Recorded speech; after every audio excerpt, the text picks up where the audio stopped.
Welcome to another Human First AI Marketing Podcast. This time, we're talking about some simple strategies for AI marketing and how we can think about this with Ali Schwanke from Simple Strat. SimpleStrat.com is the website. She also hosts HubSpot Hacks and Marketing Deconstructed. I really recommend you check out that newsletter because there is a lot we need to construct and deconstruct these days, right, Ali? Yeah, I mean, that's the goal, is figure out how to teach people what's going on behind the scenes so they can understand how to make better decisions faster. Yeah, so let's jump into it here and talk about the strategy first. Obviously, I went with like a human first strategy when thinking about AI of like, we need humans at the beginning of the process and end of the process. And I wanted to put customers first. And I think it is, it's a decent way to think about the strategy of how to apply AI. But when it comes to marketing, we've got old school marketing. I think direct mail and stuff can still work. We've got all these tools that we've been using for MarTech for a long time. And then AI could disrupt, you're an agency owner, you've got your own employees, you've got your own personal and professional workflows, and then you have your clients. I'm wondering where you get started or how you think about your priorities with AI. Yeah, I think this is a really good question. And I don't know, I'll answer that in a second, but I think everybody they're not confused. They're honestly in analysis paralysis because things are changing so fast that, wait, what if I put together a strategy today and tomorrow AI can do something totally different? Excuse me. It is important to understand that regardless of technology, AI or no AI, the goal of business is to make money. And the way we make money is that we sell something of value to customers who then pay us for that value. So I think if we define that, and then the way that businesses get customers is they think about how people solve problems, how they go finding new solutions, and your marketing should marry that path, right? And so to me, the way that I think about AI is less about AI and less about how are people buying? Where are they going? Who are they talking to? For employees, how are they learning? How are they being coached? What's expected of them? And so if you go to the psychology of it, it becomes more clear. But if you go to the information and just, ask AI and get all sorts of different takes on it, you're going to be flooded with options, which then leaves you back in the same position you are now, which is, I don't know what to do. Yeah, I find myself falling into that trap. Even as an experienced marketer, I think, okay, like, hey, ChatGPT, give me some ideas for, a marketing plan for this project or this event coming up. And it starts giving me stuff. And then it says like, would you like to write the landing page and the email copy? And all of a sudden I'm making more stuff than I can even read myself. And I've got like 15 pages of a marketing plan and copy for email and social. And now I'm feeling overwhelmed and I get this anxiety of like, if I can't even read all this, how are any of my prospects or clients going to be able to read and keep up with all of this stuff? And then personally, I think I also freak out with just, humanity on a wider scale. And I got to stop doing that. But I think like if every small business does this, it's going to be too much. Like all of a sudden we have every small business marketing like a large Fortune 500 company because we can make all of the assets and funnels and very well the HubSpot like sequences and workflows, and we can branch off things or segment down to the person instead of just like one generic campaign or persona. And all of a sudden it feels 100 times bigger than marketing did just like 5 years ago. Is that fair? Well, it's fair, but it's also, I think, unfair because we're comparing what we need to do to market today to what we needed to do 5-10 years ago. So, 5-10 years ago, you needed a website and you needed multiple landing pages and you need multiple content assets. And now I talked about this on the podcast of Design Of with Justin Aarons. And I said, if everybody has access to the same playbook, what's differentiated anymore? So if we can all make, like, again, if my competitor if we don't have a very strong competitive moat, you go onto AI, you ask the same questions, you're going to get the same similar campaign, the same similar ideas. So I've been talking about this concept called creative courage. And the thing that I think is setting people apart in the humanity space is being willing to lean into ideas that AI hasn't really even verified that they're good yet. And so look, if you think about it, when you go on to AI, what you're doing is you're looking for information to validate something that you don't know. And so we're looking for that certainty. And because humans crave certainty, AI has given this amazing amount of certainty, but it hasn't given us certainty of outcomes. Like, if I do X, will I get Y? That's still, as humans, what we're looking for, and we're not getting it. So I think it looks like yourself and myself that are highly creative and strategic. This is a golden opportunity for us right now. Yeah, I agree with all of that. And I also still kind of find myself getting trapped in that. I think that Okay. How so? the problem with using AI to come up with your strategy, I guess, is that marketing has always been that way. As soon as a tool works, everybody jumps on it until it doesn't work anymore and they ruin it, So it's like, I mentioned direct mail earlier. Direct mail probably worked at the beginning. I think it works again now because nobody's doing it anymore.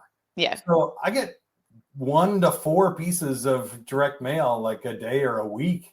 And so you can have 25% of the share of audience there, but everybody knows about LinkedIn now. And so there's 1 million people posting on LinkedIn. I have thousands of followers and connections. That means I'm getting 1,000th of the share of voice of any one person there. So I think that's what I was feeling in your answer, is that I think you're right. We have to get out of this bubble of looking for proven stuff or what's working today or what these like little hacks or techniques are, because they change all the time. And we really need to focus more on what's our strategy of where we're going, what makes our customers unique, our company unique. And if you're an ice cream shop on the beach, you probably don't need a whole lot of AI in your marketing, right? You need some signs and maybe make some noise or something like that on the beach, and you'll be just fine. Maybe use AI on the back end to do your books or something. But as far as marketing goes, probably not a whole lot. Yeah, I mean, I think that there's really good use cases across every industry for marketing and AI, but going back to your fundamentals, it still matters to have a really excellent product. It still matters to have the right people. It still matters to have, an excellent, like, marketers ruin the 4 Ps, everybody in the business school, product, place, promotion, price, because place actually used to refer to distribution. And so because you can't have 3 Ps and a D, marketers decided to name it place.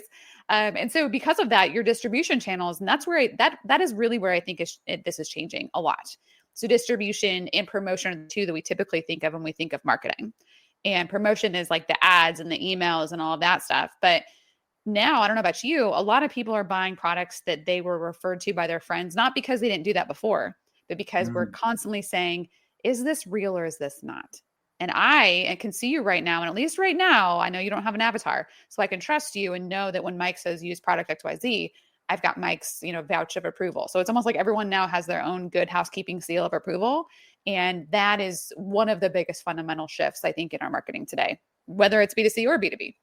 Yeah, I agree. And so that's kind of where I was going to go with you next is what distribution channels do you feel like are working?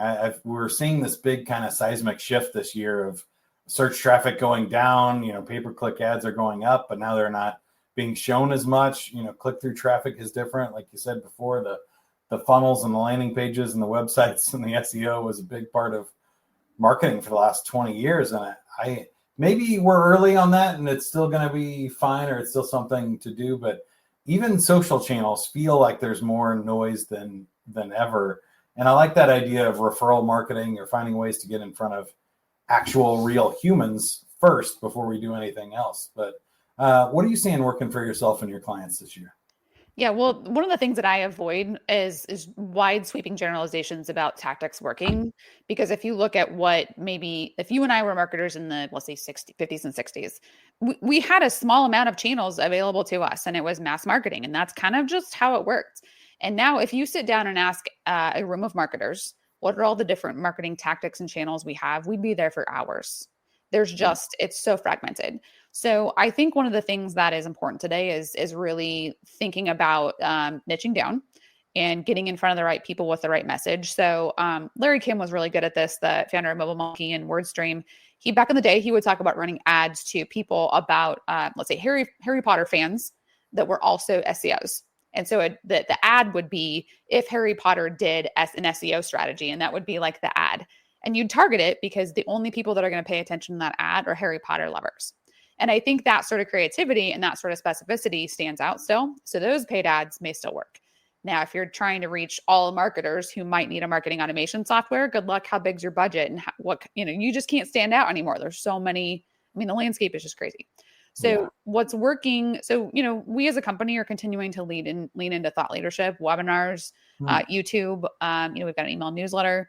So we're doing some of the same things that we did before. I think the two things that are setting us apart, one is consistency. I think people start and stop things all the time that you always wonder, Mike, are you still doing that thing? Are you still running that newsletter? Are you still doing that podcast? And we tend to trust people that stay the course. The other thing that we're leaning into that I think a lot of companies, I talk to a lot of SaaS companies that are doing this too, live events, private dinners, VIP, strategic partnerships, really having that human to human, like you go look for people to go to bat, I'll go look for people to go to bat, and then we'll have dinner, right?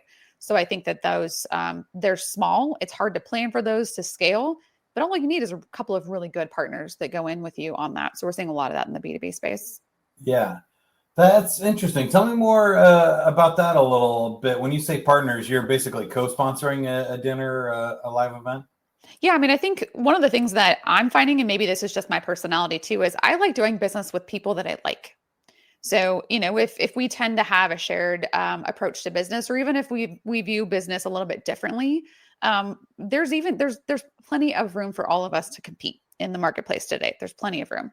So if that means you're going to bring a different audience to a dinner and I'm going to bring a different audience to a dinner, and we know it's mutually beneficial, we know we're there to meet other humans. We're not there to pitch services, but there's free drinks. So there's got to be at least a 5-minute something, right? So I think that that's important. But the number as a HubSpot partner ourselves, the number of companies that the first thing they're going to market is building a partner program, that tells me that playbook works. Now, is it getting exhausted? Probably. Is it harder to do? Yes.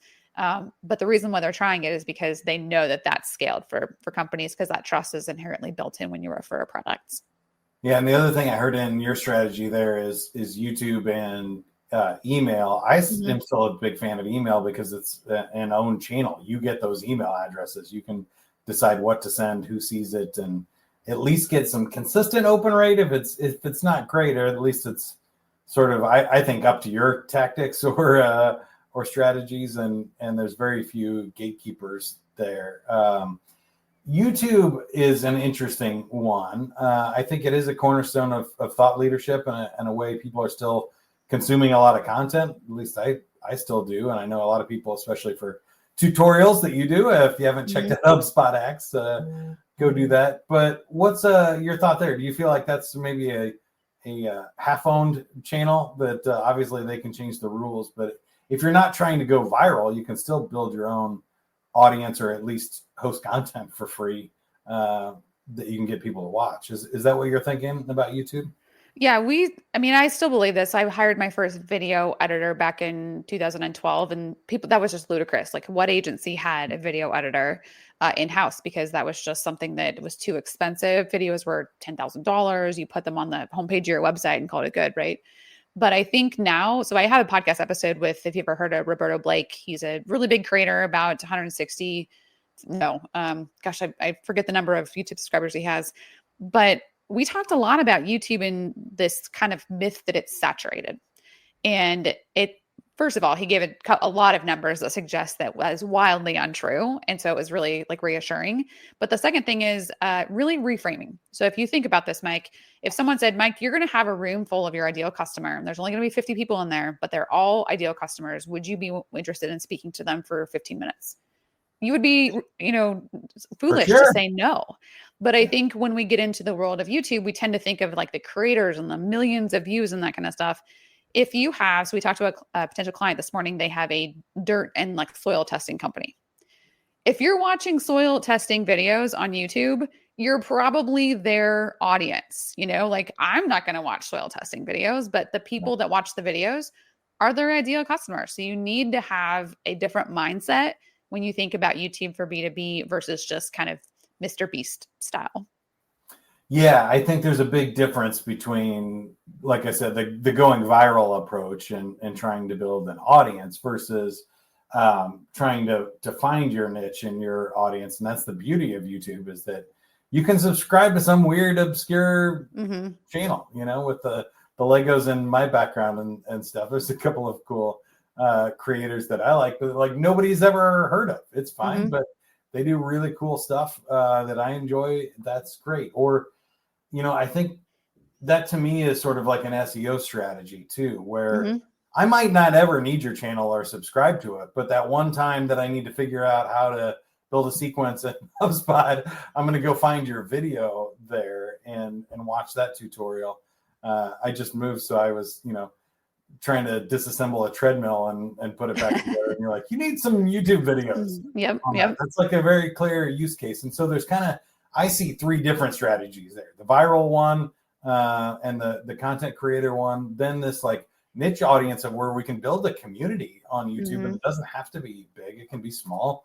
We can pay for it. We can keep it private. We can do a lot of cool things there. And then there's this also that SEO strategy of like in the flow of the buying process and the journey, deeper, or even top of funnel stuff, but it's a clear trigger event type of content that you can create there. That's, I think, still valuable and a little bit different than what we're seeing with LLMs and AI, where that blog post used to have that purpose, but now AI can give you a better tutorial than we're writing and make it specific to you. But when you still want to see it, as of now, it's not making that tutorial video for you. Yeah, I think the hard part about YouTube strategy is you have to know from an SEO perspective, even if you want to talk about a concept a certain way, however your audience talks about it's going to be the way you have to frame it. So if for your example, a lot of people go looking for information about sequences, not a lot of people go looking for information about sequence structure. Their phrase is how to do sequences in HubSpot, HubSpot sequences, best practices. Why aren't my sequences working? Like there's a lot of reasons why your sequences might not be working, and HubSpot might actually not be the reason. It might just be your copy's terrible. But, on the backside of that, the other thing to think about is YouTube is a fantastic way if you're in sales. Think about trying to get a meeting with someone and trying to get multiple meetings. If you have a YouTube channel and you create a specific playlist designed to be watched in a certain order, which playlists do, you can suggest, hey, Mike, you know what? This has been a great meeting. I'd love to meet with you again. But before we do, there's a really good video I'd love for you to watch. And I send you that video, and the video is the start of a playlist. And most likely, if you do it well, you will then consume multiple videos, which is like being in multiple meetings without being there. So secret tip now, if you're not using YouTube in that way, highly recommend. Cool. I like that one a lot. Now, I did want to ask you specifically about some of the other things outside of marketing, because I think you have a cool background. You've been doing this for over 9 years. You've got a nice sized agency with other employees. And then also you're seeing a lot of variety in clients. So when you think about how AI applies to your personality or your own business, are you trying to amplify employees, trying to outsource stuff? Is it changing the makeup of your team? Where do you think we sit here in the middle of 2025 when we think about how AI applies to our overall maybe employment or work strategies? Yeah, there's a couple of things that are paramount to us. One is, how do we work smarter and instead of harder? And I think that's anybody, regardless of whether they're an employee of mine or employed somewhere else, is thinking that. So it's like, what are the things we're doing repetitively over and over again that could be done at scale with AI? And then let's say the last 20% is human influenced. So running really good discovery meetings with our potential clients, and then running those meetings through a specific framework that helps us create consistent, let's say, like I'm calling it a discovery handoff. And so a discovery handoff would be, this is the client, this is what they talked about, here's our use case for HubSpot. It's very consistent. Otherwise, right now, if you did that, every note taker would frame it a little bit differently. So, running a custom GPT that processes that in a very specific way, that's one thing. Our team getting access to OpenAI and having a paid account, it's less than, we'll say, a dinner a month per employees. So it's really important to do that. The other thing I think is really talking about the governance of the data and privacy and all that kind of stuff, because I think that's, we're innovating faster than legislation and governance can keep up with us. So keeping that in mind, we're used to having pin tests and phishing tests. Are we having tests about our information getting out beyond the walls of an AI application? I don't think so. So I think that that's one of the things that as an owner, I'm thinking about. The way it's impacting us from a client perspective is we're seeing more and more clients bring us copy that you can tell AI wrote. And so they're wanting us to activate things inside of the HubSpot ecosystem, or, hey, Ali, get this email out to our clients. And I read it and I go, I don't think this is going to be effective. And it might just be a wall of text. It might be, Mike, if you've seen ChatGPT write an email, it often bolds words randomly throughout the email. It's a clear giveaway. So it's some of that kind of stuff that I think we'll continue to have to talk about strategy of that stuff, and just thinking like a human. There's probably going to be a course called Think Like a Human somewhere in our future to help understand what's going on with how AI copy gets interpreted. I love that. We should make that course together for sure. But you did bring up another interesting challenge I'd love to ask you about, and we'll keep it anonymous here. But I've been seeing also clients start to basically, there were people before, 5 years ago that would Google like, what are top internet marketing strategies, and come to you as the agency and be like, here, I think we should do this, or have you seen this? And it seems like there's this other wave now of people becoming instant experts. Like, well, I asked ChatGPT what we should do with this marketing campaign, and here's what it said. And you're like, okay, well, has ChatGPT run this for you before? We've been working together for 10 years. Like, I'm trying not to take offense to, client suggestions that we're getting all the time. But also, I think there is this, recurring challenge that's happened throughout my career, whether it's graphic design or when I was doing web design, and built big sites. People are always like, well, I like websites that look like this. And I'd have to say, well, you're not a designer, number one. You're not a marketer, number two. And number three, you're not even the client. So we need to make stuff that like your audience likes, not stuff that ChatGPT thinks is good. Have you had to have any of those conversations yet? And how do you handle that when maybe a client or an employee is just taking what ChatGPT said for granted and not thinking as a human first? So I think that's actually the biggest risk that is present for us today, because back in the day when you used to be able to say, here's a blog with 10 tactics, it was still open for interpretation. Now ChatGPT has given you the landing page copy, it's given you the email, it seems more prescriptive than it should be. And I think if I were to take a step back and say, the reason why this is happening is people don't want to feel sold to, and they're afraid if you educate me, I might buy something I don't understand. And so it's really this quest for understanding that causes us as humans to go, like if I go to the carpet store, so I was talking about this on LinkedIn. If I go to the carpet store and I go looking for carpet that I want, it's because I know what my price range is. I don't want to be upsold to a $6 per square foot carpet when I can afford a $3 per square foot carpet. And that uncertainty creates this like icky feeling. And as humans, we run away from anything that is painful and scary. Yeah. So if we're using ChatGPT to make it less scary, the biggest challenge we have as marketers, business consultants, anybody. I mean, think about how this impacts tax advising. How does this impact doctors? Oh my gosh, this is my disease, and this is what ChatGPT told me. We used to think looking it up on WebMD was bad. At least those were MDs. Now it's just like it could be a random AI hallucination or anything else. You don't even know if that's legit. Yeah. So I think personally, my stance, and this is something you have to personally get on board with. My personal stance is nobody is out here willingly trying to tell me how to do my job. No one wakes up and says, I'm going to wake up and tell a marketer, Ali Schwanke, how she should do her job. What they're doing is they're trying to, preserve their sense of confidence. They're trying to preserve what they believe is their, trust in themselves, likely. And so my job is to educate and ask and help them understand. And if they don't want to go down that path, then we are not a good fit. I will say, listen, I don't believe in implementing things directly from AI, and here's why. And if that's what you want to do, then we're not a good fit for you. Yeah, I think that's fair. I do think you have to have some natural pushback and then considering all ideas too. Absolutely. Because I think there can be great ideas from ChatGPT. There can be cool tactics or things that we haven't done. I want to use those too. But there is this misconception right now that like we knew 2 years ago that everything on the internet wasn't true. Just because you Googled something and found it doesn't mean it's a great idea. And I think we've kind of lost that because AI sounds so confident, or we can ask it and say, hey, ChatGPT, act as a professional marketer and tell me the 5 things I should do for this campaign. And it will do that and sound like a professional marketer, but it is not. Yeah. And Plus, I think the confidence is a big deal too.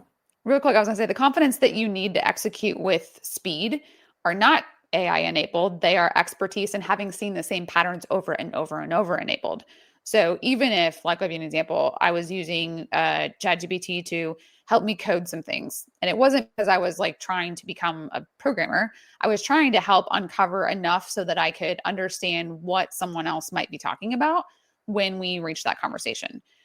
There is no way I should not approach that meeting with thinking that I know all the things. I should approach the meeting with I'm here to learn things and not, I think that's the mindset that we have to adopt. Cause how many times, Mike, have you talked to someone who said, you talk about a philosophy and they're like, oh, I read that book. And then you ask them about the things from the book. They're like, oh yeah, I don't really do that. Okay. Having read the book and not putting the things into play, that doesn't count.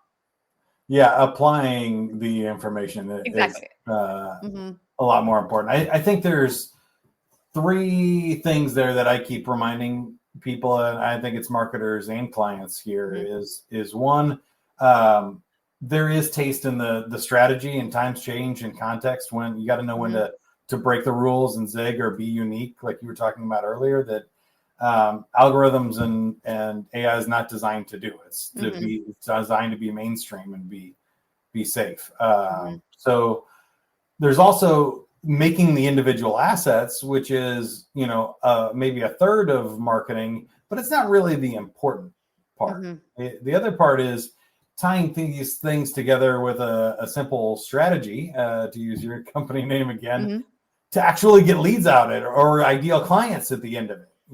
It's really hard for AI to have the context of who you're talking to, what's a good client for you, what, including your personality, logistics, what you were trying to do, and your company's unique value. It's a complicated thing that you got to kind of continue to figure out along the way. And all 3 of those, the strategy, the execution, but also the,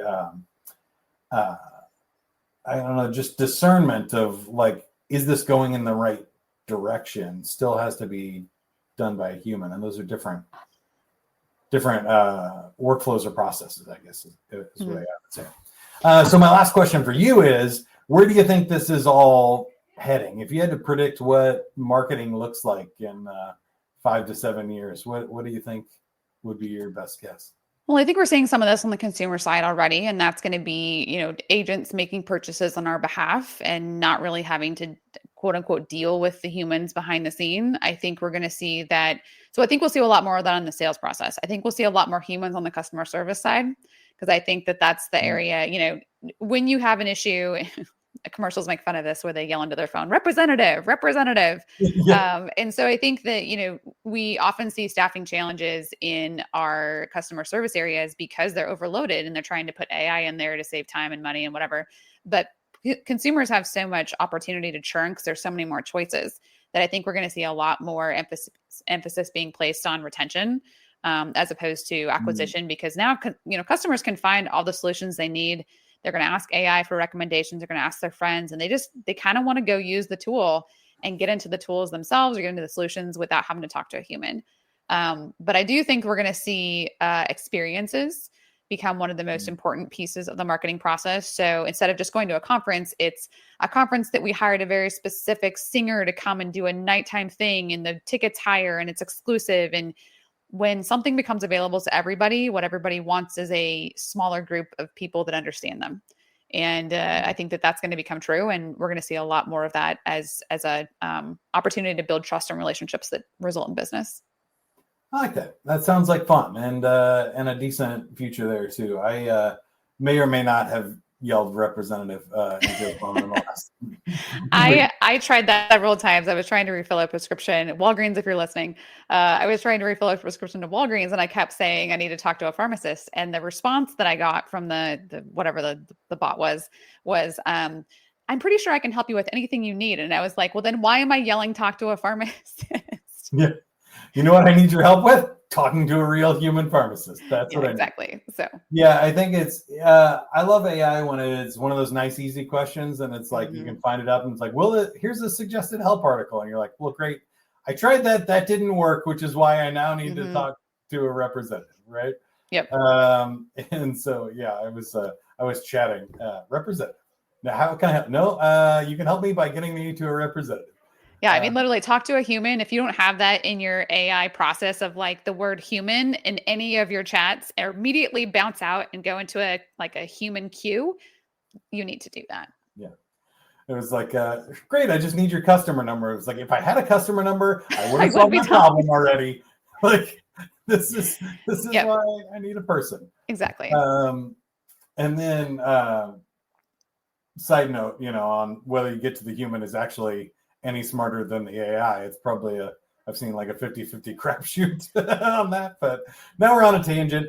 Ali, how can you help us, or how can we help you? Sure. Well, there's a couple things that you can do. I mean, one would be subscribe to the YouTube channel. Would love to have you over there. Secondly, I think if you're, looking for any sort of insight, this podcast is an excellent opportunity to learn from other people. But there are several different groups you can get involved in. So if you don't yet have somewhere where you're tossing around ideas and not just kind of self-learning, I would encourage you to get involved in something like that. And so if that's, we host monthly webinars over at Simple Strat, but if that's even just a Reddit thread, like go somewhere and actually have a conversation about what you're doing and kind of share what's working for you. Yeah, awesome. The website, simplestrat.com, the newsletter, Marketing Deconstructed, and the HubSpot Hacks YouTube channel I've been subscribed to for quite a long time now. So I recommend that one as well. For Avenue 9, we're helping you figure out that human first messaging and your strategy with AI. We can interview your founder, your top salespeople, your best clients, come up with that messaging and contextual profile that you can then put into AI to get out better messages and execute and fill all the other fun strategies and tactics you have on your list. Or you want to write a book, start a podcast, and do all that kind of stuff too. We can help you amplify that. Go to avenue9.com. And until next time, have fun. Keep going, everybody.